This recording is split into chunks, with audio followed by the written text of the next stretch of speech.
ದಿಂಡಿ ವರ್ಮ ತಾಯಿ ಮಗ ಸೇರಿ 2 ಲಕ್ಷ ಸಂತರ್ಪಣೆ ಮಾಡ್ತಿದ್ರು, ಜಂಗಮ ದಾಸೋಹ ಮಾಡ್ತಿದ್ರು ಅಂದ್ರೆ ಎಷ್ಟು ಎಂಥ ಒಂದು ಪುಣ್ಯದ ಭಾವ. ಅದಕ್ಕೆ ನಿಜವೂ ಶಿವಗಳು ಮಾತಪ್ಪಣೆ ಮಾಡ್ತಾರೆ. ಪುಣ್ಯವನೇ ಮಾಡು ದುರಿತ ಕರ್ಮವನಲ್ಲೇ ಇರುವ ಅರನೆಡಿಬಿಡಿ ಶಾಂತರಣ ನಾಡು ಕರುಣೆವಿರಲಿ ಜೀವಿರುವುದು. ಈ ಪುಣ್ಯದ ಕೆಲಸವನ್ನ ನಮ್ಮ ಜೋಡಿ ಮಠದ ವಂಶಸ್ಥರು ಮಾಡ್ತಾರೆ. ಇದು ಪುಣ್ಯ, ಅವ್ರ ಜೊತೆಗೆ ಬರ್ತಕ್ಕಂಥದ್ದು. ಇನ್ನು ಬಾಕಿದೆಲ್ಲ ಇಲ್ಲೇ ಬಿಟ್ಟು ಹೋಗ್ತೀವಿ ನಾವು.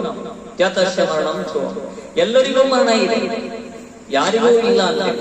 ಶರಣರಿರಲಿ, ಸಾಮಾನ್ಯ ಮನುಷ್ಯರಲ್ಲಿ ಯಾರೇ ಇರಲಿ, ಅವರಿಗೆ ಮರಣ ಇದೆ. ಅದಕ್ಕೆ ಆ ಮರಣ ಬರುವಾಗ ನಮಗೆ ಕೊಟ್ಟಿರ್ತಕ್ಕಂಥ ಆಯಸ್ಸಿನ ಕಾಲದಲ್ಲಿ ನಮ್ಮಿಂದ ಎಷ್ಟು ಸಾಧ್ಯ ಅಷ್ಟು ಒಳ್ಳೆಯದನ್ನ ಮಾಡಲಿಕ್ಕೆ ನಾವು ಪ್ರಯತ್ನ ಮಾಡಬೇಕು ಅಂತಕ್ಕಂಥ ಈ ಸಂದರ್ಭದಲ್ಲಿ ತಮಗೆ ತಿಳಿಯಬಯಸುತ್ತೇನೆ. ಅದನ್ನ ನಮ್ಮ ಜೋಡಿ ಕುಟುಂಬಸ್ಥರು ಜೋಡಿ ಮಠದ ಕುಟುಂಬಸ್ಥರು ಈ ಕಾರ್ಯ ಮಾಡಿರ್ತಕ್ಕಂಥದ್ದು ಬಹಳಷ್ಟು ಆಗಿದೆ. ಅದು ಅದ್ಭುತವಾಗಿರ್ತಕ್ಕಂಥ ವಿಚಾರ. ಅವರು ಇಂಥ ಕಾರ್ಯವನ್ನ ಮತ್ತು ನಮಗೆ ಕಿವಿಗೆ ಹಾಕಿದರು. ಇದನ್ನು ಇಲ್ಲಿಗೆ ಮುಗಿಸಲಿಲ್ಲ, ನಾವು ಮಲೆ ಮಾದೇಶ್ವರನಲ್ಲಿ ಕೂಡ ಈ ಕಾರ್ಯಕ್ರಮ ಮಾಡಬೇಕು ಅಂತಕ್ಕಂಥ ಭಾವನೆ ಇದೆ ಅವರಿಗೆ, ಮತ್ತು ಶ್ರೀಶೈಲದಲ್ಲಿ ಒಂದ್ ಕಡೆ ಮಾಡಬೇಕು ಅಂತಕ್ಕಂಥದ್ದು ಕೂಡ ಇದೆ ಅಂತಕ್ಕಂಥ ವಿಚಾರವನ್ನ ನಮಗೆ ನಮ್ಮ ಶಾಂತೇಂದ್ರ ಬಂದು ಹೇಳಿ ನಾನು ಬಹಳ ಆಶ್ಚರ್ಯಪಟ್ಟೆ. ಯಾಕೆಂದ್ರೆ ಮಲೆ ಮಾದೇಶ್ವರ ಬೆಟ್ಟ ಇಲ್ಲಿಗೆ ಹತ್ರ ಇಲ್ಲ, ಅಲ್ಲಿ ಹೋಗಿ ಮಾಡ್ತಕ್ಕಂಥ ಕಾರ್ಯಕ್ರಮ ದೊಡ್ಡ ವಿಚಾರ. ಯಾಕೆಂದ್ರೆ ನೀವು ಯಾರಾದ್ರೂ ಮಾದೇಶ್ವರ ಹೋಗಿರ್ಬಹುದು, ನೋಡಿರ್ಬಹುದು, ಆತನ ಪವಾಡಗಳನ್ನು ಕೇಳಿರ್ಬಹುದು. ಬಸವಣ್ಣವರಿಗಿಂತ ಮುಂಚಿತವಾಗಿರ್ತಕ್ಕಂಥರು, ಪ್ರಭುದೇವರ ವಂಶದಲ್ಲಿ ಬಂದಿರತಕ್ಕಂಥ ಮಾದಪ್ಪ, 40,000 ಎಕರೆ ಕಾಡಿನಲ್ಲಿರ್ತಕ್ಕಂಥ ಮಾದಪ್ಪ, 77 ಮಲೆಗಳ ಒಡೆಯ, 6 ಮಲೆ, 7 ಮಲೆ, ಗುರುಗಂಜಿ ಮಲೆ, ನಡುಮಲೆಯಲ್ಲಿ ನಾಟ್ಯವಾಡ್ತಕ್ಕಂಥ ನಮ್ಮ ಮಲೆ ಮಾದಪ್ಪನಿಗೆ ಅಂತಕ್ಕಂಥ ವಿಚಾರ. ಅಂತ ಮಾದಪ್ಪ ದೊಡ್ಡವರು. ಅಂಥವರಲ್ಲಿ ಅಂತ ಜಂಗಮ ಪ್ರೇಮಿಗಳು, ಇವರು ಜಂಗಮ ಪ್ರೇಮಿಗಳಾಗಿ ಅಲ್ಲಿ ಜಂಗಮ ತೃಪ್ತಿ ಪಡಿಸ್ತಾನೆ ಅಂತಕ್ಕಂಥ ವಿಚಾರವನ್ನ ಈ ಜೋಡಿ ವಂಶಸ್ಥರು ಮಠಸ್ಥರು ಅಷ್ಟು ಉತ್ಪ್ರೇಕ್ಷೆಯಿಂದ ಉತ್ಸಾಹದಿಂದ ಅವರು ಒಂದು ಮಾತನ್ನ ಕಿವಿಗಳೆಲ್ಲ ಹಾಕಿದ್ರು. ನಮ್ಮ ಶಾಂತಯ್ಯನರು, ನಾವು ಬಂದ್ರು ಪುಣ್ಯ ಮಾಡಿಕೊಂಡು ಹೋಗ್ತಂತಯ್ಯ, ದೇಶದ ಖರ್ಚಾಗಲ್ಲ, ಮಾಡಿಬಿಡೋಣ ಅಂತಾರೆ ಬನ್ನಿ ಅಂತಕ್ಕಂಥ ವಿಚಾರ ಕೊಟ್ಟರು. ನನಗೆ ಕೇಳಿ ಬಹಳ ಸಂತೋಷ. ಯಾಕಪ್ಪ ಅಂದ್ರೆ ಇದೆಲ್ಲರೂ ಮಾಡ್ತಕ್ಕಂಥ ವಿಚಾರ, ಎಲ್ಲರಿಗೂ ಬರ್ತಕ್ಕಂಥಲ್ಲ. ಸಂಪತ್ತಿಂದ ದಾನ ಮಾಡೋ ಬುದ್ಧಿ ಬರೋ ಕೆಲವರು. ಅದಕ್ಕೆ ಅವರಿಗೆ ಈ ಮುಖಾಂತರವಾಗಿ ಗಣರಾಧನೆಯನ್ನ, ವೀರಮಹೇಶ್ವರ ಸೇವೆಯನ್ನ ಮಾಡಿ ಅದು ತೃಪ್ತಿಪಡಿಸ್ತಕ್ಕಂಥ ವಿಚಾರಗಳು ಅಂತಕ್ಕಂಥದ್ದು. ಯಾಕೆ ಅಂದ್ರೆ ಒಬ್ಬ ಜಂಗಮನ ತೃಪ್ತಿಪಡಿಸಿದರೆ ಯಾರು ಹೇಳ್ತಾರೆ? ಪ್ರಭುದೇವರು ಹೇಳ್ತಾರೆ, ಪ್ರಭುದೇವರು ತೃಪ್ತಿ ಪಟ್ಟದಕ್ಕೆ 1,96,000 ಒಬ್ಬರೇ ಅಲ್ಲ. ಅದಕ್ಕೆ ನಾಳೆ ಅವರು ಈ ಮಂತ್ರ ಹೇಳ್ತಾರೆ. ನಿಮಗೆ ಪ್ರಸಾದ ಮಾಡಿದಾಗ ಎಲ್ಲ ಗಣಗಳು ಕುಂದಿರಿಸಿ ನೀವೆಲ್ಲ ನೋಡ್ತೀರಿ, ಮಂತ್ರ ಹೇಳ್ತಾರೆ. ಶ್ರೀಯೋಗಿನೇ ಸಂತೃಪ್ತೋ ತೃಪ್ತೋ ಭವತಿ ಶಂಕರ ತೃಪ್ತೋ ತನ್ಮಯ ಸಂತೃಪ್ತಿ ಮೀತಿ ಚರಾಚರ ಅಂತಕ್ಕಂಥ ಮಂತ್ರವನ್ನು ಹೇಳ್ತಾರೆ.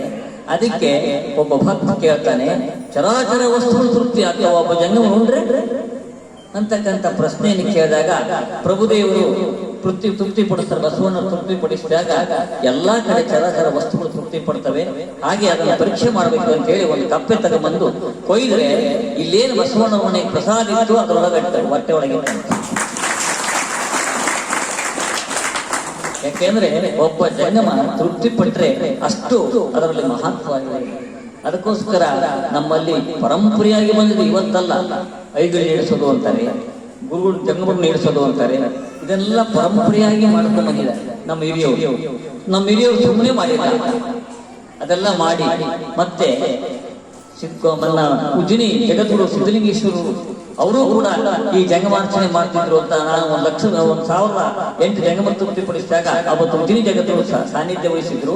ಆ ಸಾನ್ನಿಧ್ಯ ವಹಿಸಿದಾಗ ಅವರು ಕೂಡ ನಮ್ಮ ಇಂದಿನ ಜಗದ್ಗುರು ಮಹಾ ತಪಸ್ವಿಗಳು ಸಿದ್ಧಲಿಂಗೇಶ್ವರರು, ಆ ತಪಸ್ವಿಗಳು ಈ ಜಂಗಮರನ್ನು ಕರೆಸಿ ಪ್ರಸಾದ ಮಾಡಿಸಿ ಹೋಗಕರೆ ಒಂದು ಪರಾರ್ಥವಾಗಿ ನೀರಿಟ್ಟು ಅದರ ಪಾದ ಎತ್ತಿ ಹೋಗರ. ಅದಕ್ಕೆ ಅವರು ಅಂಥ ಕಾರ್ಯವನ್ನ ಸಿದ್ಧಲಿಂಗೇಶ್ವರ ಸ್ವಾಮಿಗಳು ಕೂಡ ಮಾಡ್ತಿದ್ರು ಅಂತಕ್ಕಂಥದ್ದು. ಇದೆಲ್ಲ ವಿಚಾರ ಕೇಳಿಕೊಂಡು ನಾವು ಕೂಡ ಯಡಿಯೂರಿನಲ್ಲಿ 26ನೇ ವರ್ಷದ ಕಾರ್ಯಕ್ರಮ ಮುಗಿಸಿ 27ನೇ ಕಾರ್ಯಕ್ರಮ ಮಾಡಬೇಕಾಗಿತ್ತು. ಈ ಕರೋನಾ ಬಂದ್ರಿಂದ ಅದನ್ನ ನಿಲ್ಲಿಸಿದ್ವಿ. ಅದು ಅಷ್ಟೊಳಗೆ ವರ್ಷದೊಳಗಾಗಿ ಚನ್ನಬಸವ ಶಿವಯೋಗಿಯು ನಮ್ಮನ್ನ ಕರೆಸಿ 108 ಜಂಗಮರು ತೃಪ್ತಿಪಡಿಸಪ್ಪ ಇಲ್ಲ ಅಂತ ಹಚ್ಚಿದ. ಅದು ನಮ್ಮ ಭಾಗ್ಯ. ಮೊದಲನೇದಾಗಿ ನಮ್ಮ ಶಾಂತನಿದರು ಮಾತು ಹೇಳಿದ್ರು, ಹಲವು ಮಾತೇನು ನೀನು ಉಳಿದು ಪಾದು ನಿಂತ ನೆಲವಸು ಕ್ಷೇತ್ರ ಜಲಪಾಂಪೀತ ಸುಲಭ ಶ್ರೀ ಗುರುವೆ ಕೃಪೆಯಾಗೋ ಅಂತ. ಅದಕ್ಕೆ ಚನ್ನಬಸವನವರು ಬಂದು ಇಲ್ಲಿ ಪಾದ ಇಟ್ಟರಿಂದ ಸುಕ್ಷೇತ್ರ ಆಯ್ತು. ನೀವೆಲ್ಲ ಬಂದು ಪವಿತ್ರ ಇಂಥ ಕ್ಷೇತ್ರದಲ್ಲಿ ನಡೀತಕ್ಕಂಥದ್ದು. ಅವರು ಕೊಟ್ಟೂರೇಶ್ವರನಲ್ಲಿ ಕೂಡ ನಾವು 43 ವರ್ಷ ನಾವು ಜಂಗಮಾರ್ಚನೆ ಮಾಡ್ಕೊಂತಲೇ ಬಂದ್ವಿ. 43 ವರ್ಷ. ಅದರಲ್ಲಿ 2017ರಲ್ಲಿ 1008 ಜನ ಜಂಗಮ ತೃಪ್ತಿಪಡಿಸಬೇಕು ಅಂತಕ್ಕಂಥದ್ದನ್ನ ಕೊಟ್ಟೂರೇಶ್ವರಲ್ಲಿ ಅಲ್ಲಿ ಆತನಲ್ಲಿ ಪ್ರಾರ್ಥನೆ ಮಾಡಿಕೊಂಡ್ವಿ. ಆವಾಗ ಅಲ್ಲಿ ಒಂದು 7 ಜನ ಒಳ್ಳೆ ಭಕ್ತರು ಸೇರ್ಕೊಂಡಿದ್ರು. ಆ ಟೈಮ್ನಲ್ಲಿ ನನಗೆ ಹೇಳಿದಾಗ ಒಂದು ಶಿವಾನುಭವ ಮಾಡಿದ್ವಿ. 25-30 ಜನ ಶಿವ ಸೇರಿದಷ್ಟೇ. ಆ ಟೈಮ್ನಲ್ಲಿ ನಮಗೊಂದು ಅಪ್ಪಣೆ ಮಾಡಿದ್ದ ಕೊಟ್ರೇಶ್ವರ, ನಾನೇ ಸ್ವತಃ ಬಂದು ಪ್ರಸಾದ ತೆಗೆದುಕೊಂತೀನಿ ಜಂಗಮರಲ್ಲಿ ಕುಂತು ಅಂತ ಅಪ್ಪಣೆ ಮಾಡಿ 1008 ಜಂಗಮ ತೃಪ್ತಿಪಡಿಸಿದಾಗ ಕೊಟ್ರೇಶ್ವರ ಸಾಕ್ಷಾತ್ವಾಗಿ ಬಂದು ಪ್ರಸಾದ ತಗೊಳ್ಳೋದನ್ನ ನಾವು ತೋರಿಸಿದ್ವಿ. ಅವ್ರಿಗೆ ಕೊಟ್ಟಿರ್ತಕ್ಕಂಥ ಏನೇನಕ್ಕೆ ದಕ್ಷಿಣೆ ಮತ್ತು ವಸ್ತ್ರ ಏನೇನು ಕೊಟ್ಟಿದ್ವಿ, ವಿಭೂತಿ ರುದ್ರಾಕ್ಷಿ ವಿಭೂತಿ ಗತಿ ಎಲ್ಲ ಕೊಟ್ರೆ ಅದು ಕೊಟ್ರೇಶ್ವರ ಬಾಗ್ಲಾಗ 2 ದಿವಸ ಅಲ್ಲೇ ಇತ್ತು, ಯಾರೋ ಮುಟ್ಟಿರ್ಲಿಲ್ಲ. ಯಾಕೆ ಅಂದ್ರೆ ಕೊಟ್ರೇಶ್ವರ ಸಾಕ್ಷಾತ್ಕಾರವಾಗಿ ಜಂಗಮ ರೂಪದಲ್ಲಿ ಬಂದು ಪ್ರಸಾದ ತಗೊಳ್ತಾ. ಹಾಗೆ ನಾಳೆ ನಿಮ್ಮ ಭಕ್ತಿಗೆ ಮೆಚ್ಚಿ ಚನ್ನಬಸವನವರು ಬಂದು ಪ್ರಸಾದ ತಗೋಬಹುದು.